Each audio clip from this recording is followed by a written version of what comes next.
¿Cómo están? Bienvenidos a otra edición especial aquí desde Palermo. Vamos a hablar de un tema ríspido para el productor agropecuario, los impuestos en la empresa. Para eso nos acompaña Guillermo McLaughlin-Baird, un especialista en estas cuestiones. ¿Cómo estás, Guillermo? Bien, muy contento de estar acá acompañándolos. Bueno, ponnos en autos un poco de tus antecedentes y lo que estás haciendo hoy actualmente en impuestos. Bueno, yo vengo de familia agropecuaria. Por el lado paterno tenemos un campo en el límite de Suipacha y Mercedes que viene de herencia de mi tatarabuelo y lo seguimos manteniendo con mis hermanos. Por el lado materno tenían campo en Corrientes, en el sur de Mercedes y en Goya, pero bueno, esos ya se vendieron con las divisiones familiares. Después fui 22 años asesor impositivo de la Rural, como parte integrante del Instituto de Estudios Económicos. Y bueno, y por mi militancia en la Sociedad Rural de Suipacha, bueno, he sido director en Carvap y bueno, integro la comisión de impuestos de Carvap. Y obviamente, como al ser contador público y ocuparse de impuestos, bueno, tengo mi propio estudio contable de hace muchos años, bueno, y es mi principal fuente de ingresos. Bueno, con esos antecedentes tenés muy en claro qué pasó con los impuestos en la empresa agropecuaria. ¿El productor se queja de lleno o realmente está muy saturado de impuestos? No, el productor tiene todo el derecho del mundo a quejarse. Uno habla de los impuestos en el campo y es difícil, digamos, hablar en un contexto muy general porque hay distintas producciones y entonces los impuestos son distintos.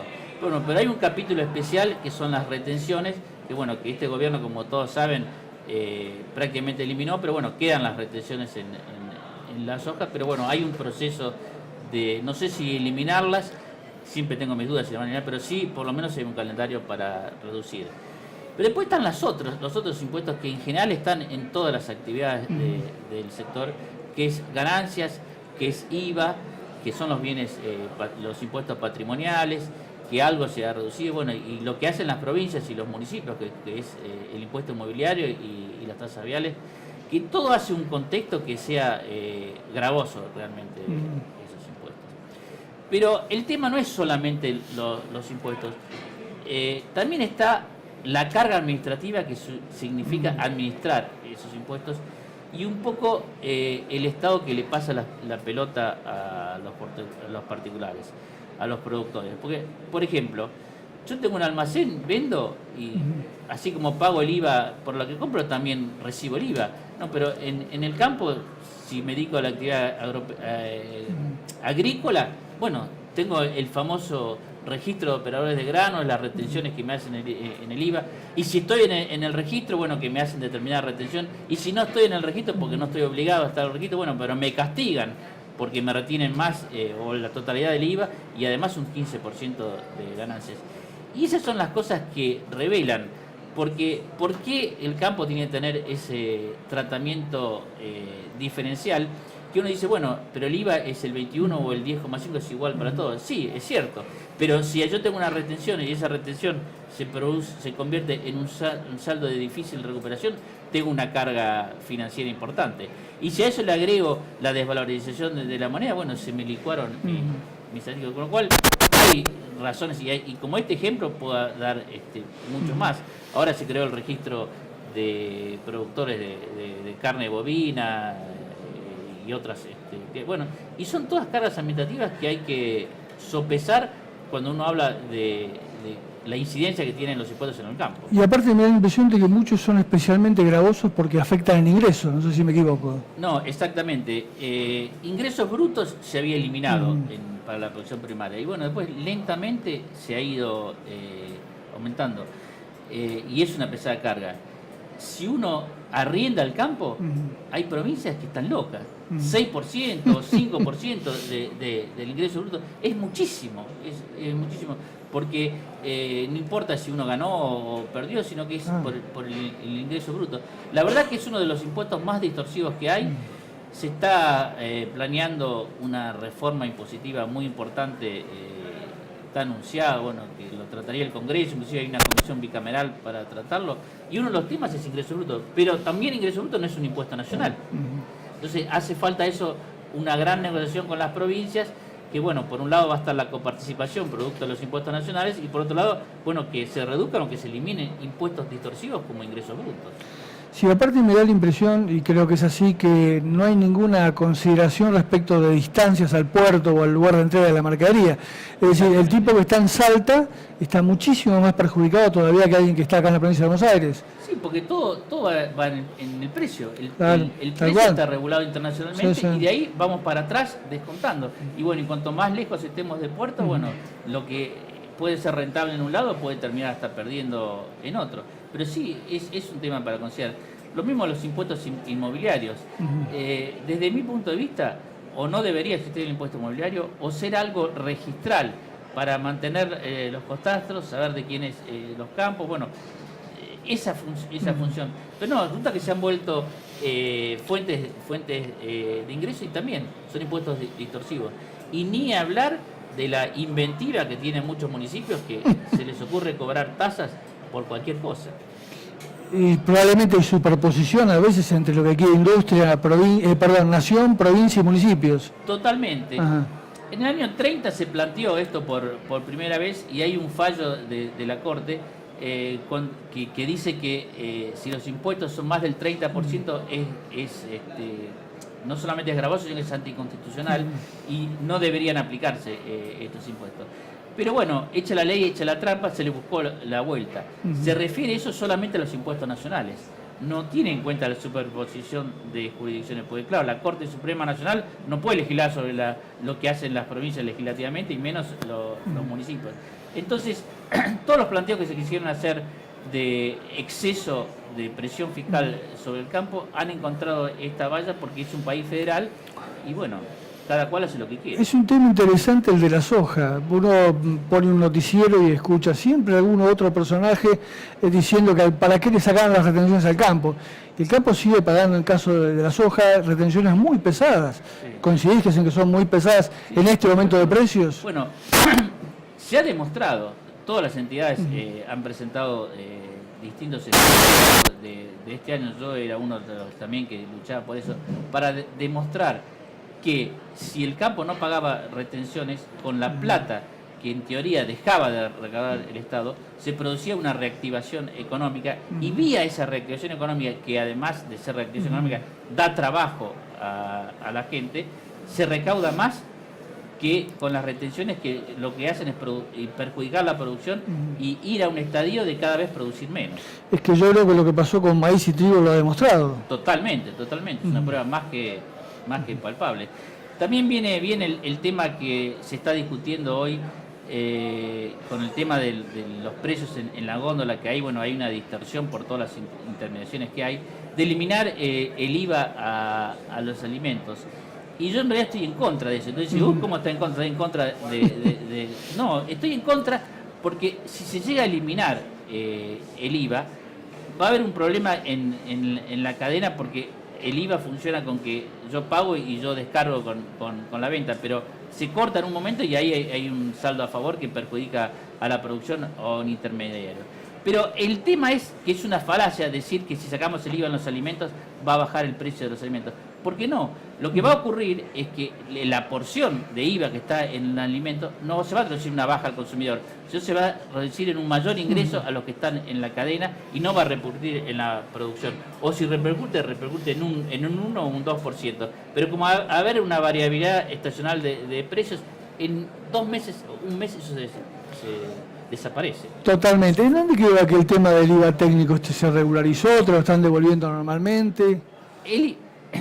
Lo que se está devolviendo es el IVA de libre disponibilidad. El IVA técnico no se regularizó y además se desvaloriza el IVA técnico, porque el IVA técnico muchas veces se forma por inversiones y bueno, no hay ajuste por inflación, entonces eso se sale. Otro tema que hay que tratar en la reforma impositiva es la falta de actualización. Por suerte, en estas liquidaciones, las que acaban de vencer para las personas físicas, se aumentaron los montos no imponibles, las deducciones familiares. Pero, por ejemplo, si uno compró un tractor que le salió 100 pesos hace 5 años, tiene que descargar 20 pesos todos los meses. Pero con la inflación, con la diferencia de precios del dólar, todo, resulta que no se deduce prácticamente de nada. Entonces, bueno, esas son las injusticias que tiene el sistema. Hay algunos mecanismos para recuperarlo con una amortización acelerada o lo que sería más justo es una actualización de esos créditos. El inmobiliario también estuvo subiendo. ¿Hay provincias que Sí. se destacan por el abuso en ese sentido? Sí. Córdoba, Santa Fe, Entre Ríos es un caso paradigmático. Y provincia de Buenos Aires hay lugares que bajó, hay lugares que subió, bueno, pero ahora va a subir también. Yo creo que sí, que lo que hay que actualizar son las valuaciones fiscales, porque es algo realista. Pero las alícuotas hay que bajarlas para que el impuesto sea de otra manera. Y no es solamente las alícuotas, sino también las escalas que hay dentro de los impuestos, que lo mismo ocurre en ganancias. La única baja que realmente que ha existido es en el impuesto a los bienes personales y en ganancia mínima presunta, que ganancia mínima presunta se está eliminando y bienes personales progresivamente se va a ir reduciendo, salvo para aquellos que hicieron el trámite de buen cumplidor, bueno, consiguieron la exención. Alguien me dijo el otro día, no sé si tenés alguna punta del tema, respecto a la reforma que aparentemente está en camino. No te hagas ilusiones de que se van a pagar muchos menos impuestos. ¿Es así o...? Bueno, es así. Inclusive, yo tuve la deferencia del senador correntino Pedro Bayar Pocar de nombrarme asesor honorario de la comisión, porque él está en la comisión. El tema es que no han habido reuniones de comisión todavía y el Congreso está semi paralizado por el tema de las elecciones, ahora las PASO. Va a haber un interregno donde a lo mejor tenemos algunas reuniones, pero todo hace presumir que después de las elecciones de octubre se va a mover la comisión. Pero yo no tengo muchas esperanzas de que haya una baja de impuestos.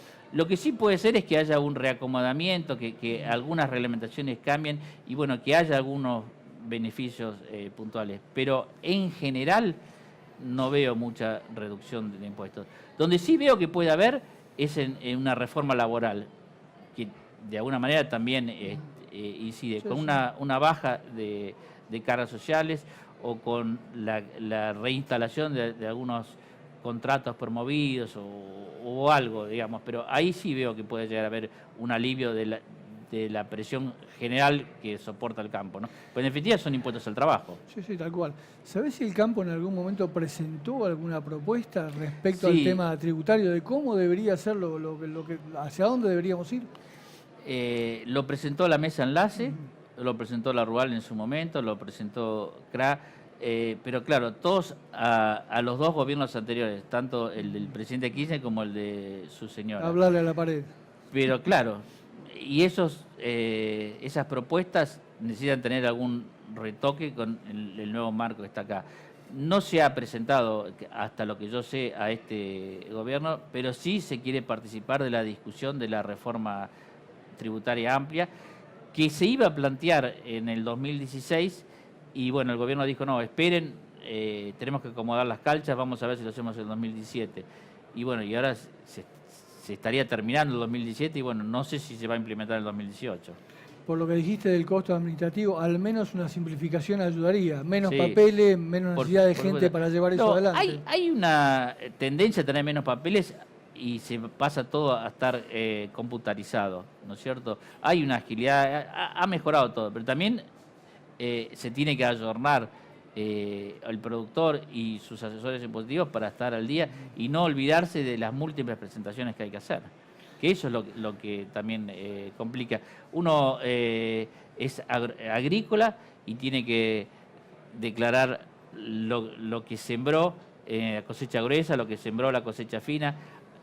Después se aumentó esa información a decir cuánto fue lo que cosechó. Hay que declarar las existencias. Bueno, entonces hay un calendario que hay que estar cumpliéndolo todo el tiempo. Y el productor, bueno, tiene que delegar o si no tiene que estar preocupado por eso en vez de preocuparse por cómo producir mejor. Yo creo que por ahí, para ponerle un broche al tema, hay que decir que la bronca grande de los productores no solo pasa por lo que paga, el tiempo que pierde, los costos administrativos, sino porque cuando llueve el campo se le inunda, los caminos son un desastre, llegar al puerto es una complicación. Sí. Y todo eso, y bueno, dice, bueno, yo pago, ¿y para qué? Porque eso se debería traducir en obras de infraestructura. Se cuestiona también el mantenimiento de tantos planes de trabajo en vez de buscarle alguna otra salida al tema. y después uno paga los impuestos para que el Estado cumpla con sus servicios básicos. Y resulta que hay una carga impositiva oculta también que pasa en algunos sectores cuando uno tiene que pagar además una seguridad privada, además una medicina privada que cada vez está más cara.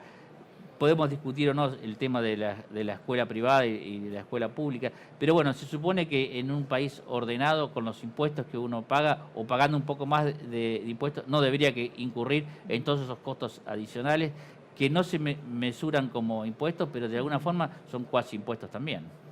Bueno, tendremos que esperar esta reforma a ver si trae un poquito de aliento a toda esta situación. Sí, por supuesto.